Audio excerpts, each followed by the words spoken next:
Hey guys, and welcome back to this channel. In this video, I'll be showing you guys how you can use Google Veo3. So I'm going to Labs.Google first, and I'm going to select the Create with Flow, and then here you're going to select Create with Flow again. Then I'm going to type in ChatGPT because I do need some prompts here. You can make a video or an image using this. I don't know if I have credits for this, but I don't think I have any. But you're going to select text to video. You can also do frames to video or text to, well, ingredients to video, sorry. Here I'm just going to type in create a video prompt for Google Veo3 on, for instance, like a unicorn jumping off a cloud and into a pool of colorful sprinkles.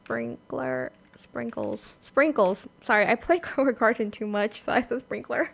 I'm so sorry. Here's the prompt, and I'll do hyper realistic. Why not?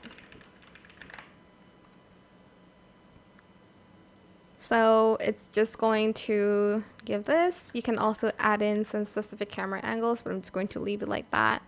Then I'm just going to press enter. Oh, actually I do still have credits. So I'll be back when the video is done generating. And this is the final result. And it was free for me as well, actually. So yeah, that is it for this video. I hope it was helpful for you guys. Don't forget to like, comment, share, and also subscribe to this channel if you haven't done that already. If you have any more questions about this video, just leave it in the comment section down below. I will try my best to answer them all for you guys. And if you found this video helpful, please click the thanks button as well. That is it. Thank you so much for watching. Bye!